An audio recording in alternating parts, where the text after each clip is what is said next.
Chairman Smith, Ranking Member Neal, and members of the committee, I appreciate the opportunity to be here today to discuss how to improve care for the nearly 400,000 children that are living in the foster care system as we speak.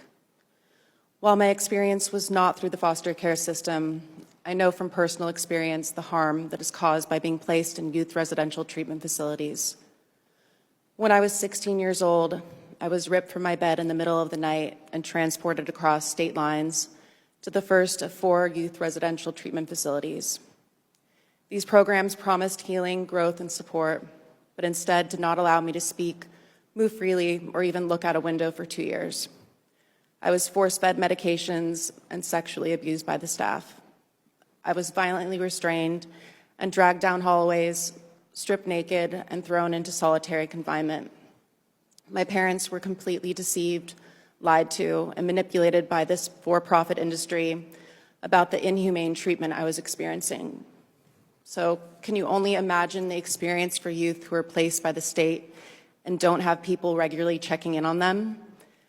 I attended facilities with foster and adopted youth, and I heard their testimony that they feel like they were forgotten, being shipped from facility to facility their whole childhoods.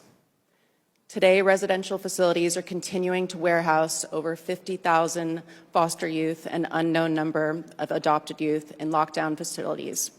Innocent kids who have not committed crimes, kids whose parents didn't have resources to support them, kids whose parents passed away, kids who have already experienced trauma. This $23 billion a year industry sees this population as dollar signs and operates without meaningful oversight. It costs approximately $800 to $1,000 per day to place a foster youth in a facility, significantly more expensive than serving them in their own communities. What is more important, protecting business profits or protecting foster youth lives? 16-year-old Cornelius Fredericks was placed in a facility because his mom tragically died and his dad was in prison.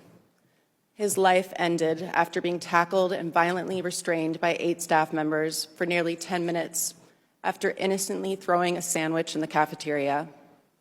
They killed him on the floor of the lunchroom in front of dozens of other children.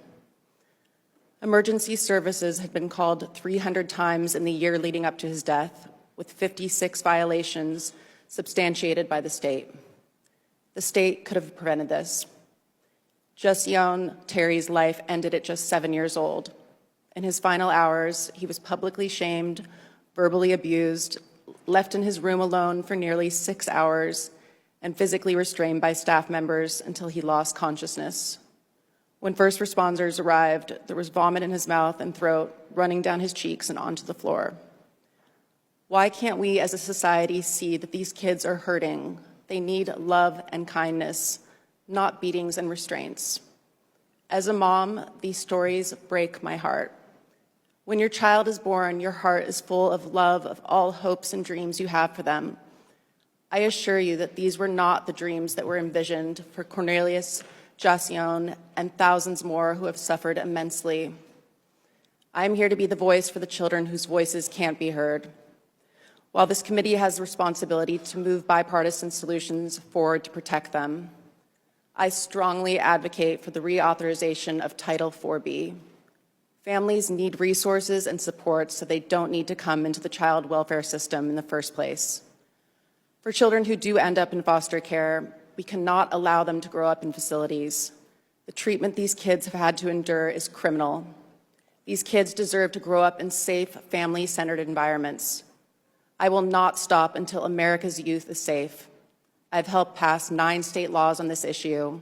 I am strongly advocating for the federal bipartisan Stop Institutional Child Abuse Act. I supported the Senate Finance Committee report, Warehouses of Neglect, that validates everything those with lived experience have been saying. And I recently went to Jamaica to support and find appropriate placements for American adopted youth who had been raped, waterboarded with a hose, and held in solitary confinement in a facility internationally. Their parents had adopted them when they were young, promised them a better life, and then shipped them off to an international facility to be warehoused there until they turned 18. How could we let this happen to them? Progress isn't an option anymore. It's a life or death responsibility. If you are a child in the system, hear my words. I see you. I believe you. I know what you're going through, and I won't give up on you. You are important. Your future is important, and you deserve every opportunity to be safe and supported. Congress, please join me in creating a world where all children have a right to family, love, education, and the support they need. Thank you for your time, and I'm happy to answer any of your questions.